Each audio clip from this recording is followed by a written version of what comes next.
সকালবেলা ঘুম থেকে উঠে তারা দেখে যে ই ভায়োলিন বাজিয়ে ইয়েতিটিকে গান শোনাচ্ছে। জিন তখন ইকে বলে, আমি খোঁজ নিয়েছি, সামনে একটা বন্দর থেকে শহরের উদ্দেশ্যে জাহাজ ছেড়ে যায়। তখন ই বলে, তোমরা ওখান থেকে বাড়িতে চলে যেও, আমি এই প্রাণীটিকে এভারেস্টে পৌঁছে দিয়ে তবেই বাড়িতে ফিরবো। ওদিকে মিস্টার ফার্নিশ দলবল নিয়ে সেই জাহাজের ঘাটে চলে আসে। তারা বুঝতে পারে এখান থেকে একটা প্রাণী পালিয়েছে। এরপর সেই কোল্ড ড্রিঙ্কস এর পিছু করে তারা আস্তে আস্তে আগাতে থাকে। কিছুক্ষণ পরে ইয়েতিটিকে খুঁজতে খুঁজতে তারা বিশাল একটি বাগানের মধ্যে পৌঁছায়। মিস্টার ফার্নিশ তখন তার লোকজনকে এক একটি দলে ভাগ করে এক এক জায়গায় পাঠিয়ে দেয়।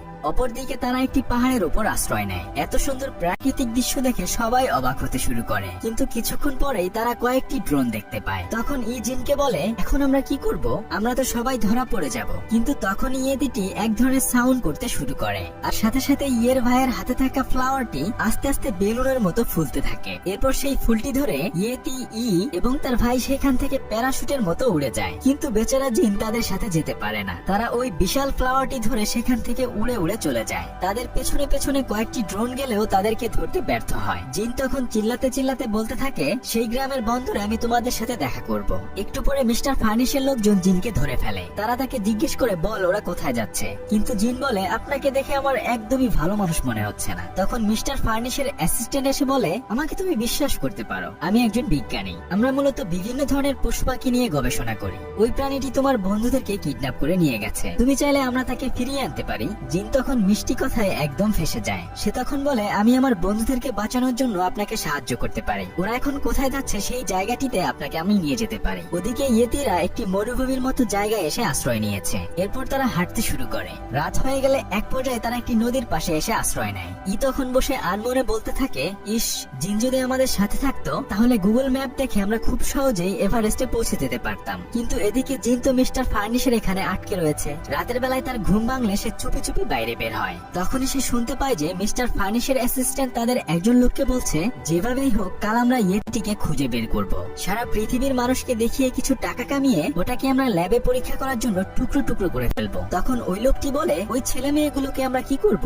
মিস্টার ফার্নিশের অ্যাসিস্ট্যান্ট বলে, ওদেরকেও আমরা মেরে ফেলবো। এগুলো শুনে জিন বুঝতে পেরে যায় যে এই মহিলাটি আসলে ভালো মানুষ নয়। তাই সে সেখান থেকে পালানোর বুদ্ধি আটতে থাকে। ছোট্ট একটি ইঁদুরের কাছ থেকে বাইকের চাবি নিয়ে সে বাইক স্টার্ট করে। কিন্তু দুঃখের বিষয়, সে এমন ভাবসাব নিয়ে বাইক স্টার্ট দেওয়ার সাথে সাথেই তার পেছন থেকে বাইক চলে যায় আর সে সেখানেই দাঁড়িয়ে থাকে। যাই হোক, এরপর সে মোবাইলের ম্যাপ দেখে ঈদেরকে খুঁজতে থাকে। ওদিকে ইয়েতিরা হাঁটতে হাঁটতে একটি রেলগাড়ি দেখতে পায়। তারপর তারা সেই রেলগাড়িতে উঠে পড়ে। এরপর তারা সবাই আস্তে আস্তে সেই বন্দরের কাছে চলে আসে। ই তার ছোট ভাইকে বলে, জিন হয়তো এই বন্দর এসেছে, আমাদেরকে ওকে খুঁজে বের করতে হবে। কিন্তু তারা বাইরে গেলে ইয়েতিটিকে সবাই চিনে ফেলবে তো। তাই তারা বুদ্ধি করে পাশে থাকা কয়েকটি বন্যপ্রাণীর মতো ইয়েতিটিকে সাজিয়ে ফেলে। এরপর ওই বন্দরে তারা জিনকে খুঁজতে থাকে, কিন্তু কোথাও জিনকে তারা পায় না। অনেক খোঁজাখুঁজির পর একটি নৌকার উপর জিনের সাথে ইয়ের দেখা হয়ে যায়। জিন তখন বলে, মিস্টার ফার্নিশের লোকজন তোমাকে খুঁজছে, যে কোনো সময় আমাদেরকে ধরে ফেলতে পারে। কিন্তু ততক্ষণে মিস্টার ফার্নিশের লোকজন সেখানে চলে আসে। তারা ইয়েতিটিকে দেখে ফেলে। তবে বহু কষ্টে সবার চোখ ফাঁকি দিয়ে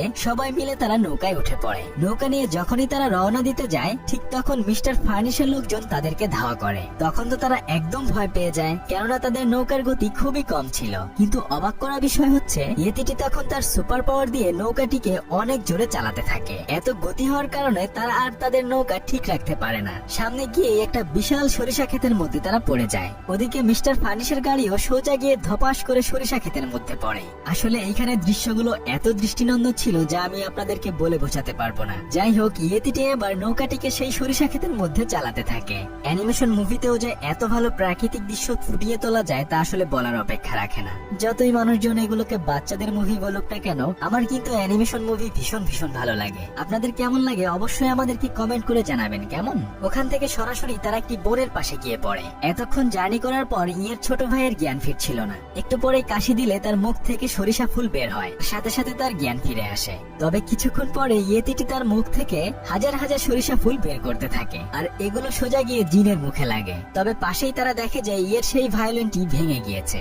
এটা দেখে ই মন খারাপ করে জঙ্গলের মধ্যে বসে থাকে। তখন জিন গিয়ে তাকে সান্ত্বনা দেয়। ই বলে, এটা আমার বাবার দেয়া ভায়োলিন ছিল, আমার বাবা রোজ আমাকে ঘুম পাড়ানোর সময় এটা বাজিয়ে শোনাতো। জিন তখন বলে, কি আর করা বলো, ভেঙেই তো গিয়েছে, এখন আর মন খারাপ করো না, তবে আমাদের খুব দ্রুত ইয়েতিটিকে এভারেস্টে পৌঁছে দেওয়ার ব্যবস্থা করতে হবে। ঠিক তখন ইয়ের ছোট ভাই তাদেরকে ডাক দিয়ে বলে, তোমরা এদিকে আসো, তোমাদেরকে একটা জিনিস দেখাবো। তারা ইয়েতিটির কাছে এসে দেখে সেই ভায়োলিনটি একদম সে ঠিক করে দিয়েছে। এটা দেখে ইয়েতিটিকে খুশিতে জড়িয়ে ধরে। তারা বুঝতে পারে ইয়েতিটির কাছে বিশাল সুপার পাওয়ার রয়েছে। ওদিকে মিস্টার ফার্নিশের অ্যাসিস্ট্যান্ট তাকে বলতে থাকে, স্যার আমাদের যত দ্রুত সম্ভব ইয়েতিটিকে ধরে ফেলা উচিত, কেননা এটা যতই পাহাড়ের কাছে যাবে ততই তার শক্তি অনেক বৃদ্ধি পাবে, আর একবার যদি ওরা কোনোভাবে পাহাড়ের উপরে চলে যায় তাহলে কোনোভাবে আমরা ওদেরকে ধরতে পারবো না। তখন মিস্টার ফার্নিশ বলে, আমাদের আরো লোকজন প্রয়োজন, তোমরা আরো লোকের ব্যবস্থা করো। ইয়ের ছোট ভাই ইয়ের জমানো সেই ছবিগুলো তার কাছে দেয়, কিন্তু তখন একটা ছবি মিস ছিল, আর ইয়েতিটি তখন সেই ছবিটি বের করে দেয়। ই তখন বলে,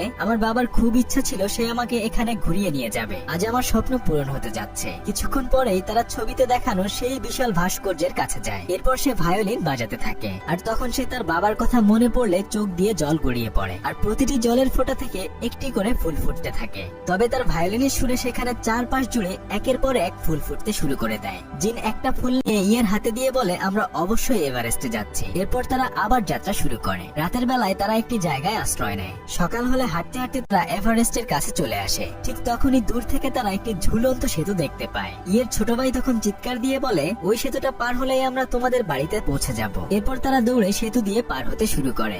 যখনই তারা সেতুটির মাঝখানে যায় ঠিক তখন মিস্টার ফার্নিশ সেখানে চলে আসে। হেলিকপ্টার দিয়ে সেতুটির দুই পাশে তার লোকজন পুরোটা ঘিরে ফেলে। তখন ইয়েতিটি সেতুটির পিলার বেয়ে একদম উপরে গিয়ে সে এক ধরনের সাউন্ড করতে থাকে। এটা শুনে মিস্টার ফার্নিশের অতীতের কথা মনে পড়ে যায়, যেখান থেকে সে আসলে ইয়েতিটিকে চুরি করে এনেছিল। তখনই সে চিৎকার করে বলে, আমি এতদিন ভুল ছিলাম, আমাদের কখনোই উচিত নয় ইয়েতিটিকে বন্দী করে রাখা, আমাদের উচিত ওকে ছেড়ে দেয়া, সবাই তোমরা ওকে ছেড়ে দাও। কিন্তু কেউ তার কথা শোনে না। কিন্তু মিস্টার ফার্নিশের অ্যাসিস্ট্যান্ট তখন তার সাথে বিশ্বাসঘাতকতা করে। মিস্টার ফার্নিশকে অজ্ঞান করে সে তখন বাকি সবাইকে হুকুম দেয়, যত দ্রুত পারো তোমরা ইয়েতিটিকে বন্দী করো। এরপর তারা ইয়েতিটিকে বিষাক্ত সুচ ফুটিয়ে বন্দী করে ফেলে। তখন মিস্টার ফার্নিশের অ্যাসিস্ট্যান্টকে বাধা দিতে গেলে সে তাকে সেতু থেকে নিচে ফেলে দেয়, আর বাকি সবাইকে তারা গাড়িতে করে নিয়ে যায়। সেখানে পড়ে থাকে শুধু তাদের সেই ভায়োলিনটি। কিছুক্ষণ পরে সেখান থেকে একটি ফুল উড়ে যাওয়ার সময় দেখা যায় আসলে তখন ব্রিজ থেকে একদম নিচে পড়ে যায়নি, বরং সে একটি দড়ি ধরে ঝুলেছিল। এরপরে সে কোনো মতন কষ্ট করে সেই সেতুর উপরে উঠে আসে। ফেলে রাখা ভায়োলিনটি নিয়ে সে তখন বাজাতে শুরু করে। কিছুক্ষণ পরে ভায়োলিনের সুর অলৌকিকভাবে ইয়েতিটির কানে পৌঁছে যায়। এটা শুনে ইয়েতিটি তার সুপার পাওয়ার দিয়ে সেই গাড়ি থেকে বের হয়ে আসে। মিস্টার ফার্নিশ তখন জেগে ওঠে, আর তার অ্যাসিস্ট্যান্ট যখন ইয়েতিটিকে মারতে আসে ঠিক তখন সে তাকে একদম পাহাড়ের নিচে ফেলে দেয়। মিস্টার ফার্নিশ তখন ইকে বলে, তুমি অনেক ভালো একটা কাজ করেছো, ইয়েতি যে এখনো বেঁচে আছে এটা পৃথিবীর মানুষকে জানানো উচিত নয়। তখন জিন বলে, আমরা ওকে ওর বাসায় পৌঁছে দিয়ে আসবো। মিস্টার ফার্নিশ বলে, সেখানে যাওয়া তো আসলে অসম্ভব। তখন জিন বলে, ইয়ের কাছে আসলে সবই সম্ভব, একবার যখন ও কোনো কিছু করার জন্য মনস্থির করে সেটা সে করেই রাখে। একটু পরে তারা মেঘের বুক চিরে উড়ে উড়ে এভারেস্টের চূড়ায় যাত্রা শুরু করে। আসলে ইয়েতিটি তার পাওয়ার দিয়ে তাদেরকে উড়িয়ে নিয়ে যায়, কিন্তু সেখানে গিয়ে তারা কাউকে দেখতে পায় না। তখন ইয়েতিটি এক ধরনের সাউন্ড করে, আর কিছুক্ষণ পরে দেখা যায় আরো অনেক অনেক ইয়েতি সেখানে হাজির হয়েছে। মূলত তারা এই সাউন্ড শুনেই সেখানে এসেছে। এটা দেখে তারা সবাই অনেক খুশি হয়ে যায়। তখন ইয়েতিটিকে হাত দিয়ে বোঝায় যে আমি তোমাকে তোমার বাড়ি পৌঁছে দিতে পেরেছি। এটা শুনে ইয়েতিটি ইয়ের হাতের ভেতর তার ফ্যামিলির একটা ছবি ধরিয়ে দেয়। এটা দেখে সে অনেক খুশি হয়ে যায়। এরপর তারা বাড়িতে ফিরে আসে। তার মাকে জড়িয়ে ধরে বলে, আমি তোমাদেরকে না বলে আর কোথাও যাব না। সে আসলে বুঝতে পারে ফ্যামিলির গুরুত্ব কতটা। ঠিক তেমনি আমাদের জীবনেও আমাদের ফ্যামিলির চেয়ে আপন কেউই কখনোই হবে না। তাই আমাদের এমন কিছু করা উচিত নয় যার জন্য আমাদের বাবা মায়ের কষ্ট হয়। যাই হোক, কিছুক্ষণ পরে ইয়ের ছোট ভাই একটি বক্স নিয়ে আসে। সেটা খুলে তারা দেখে যে মিস্টার ফার্নিশ তাদের পরবর্তী জার্নির জন্য অনেক কিছু পাঠিয়েছে।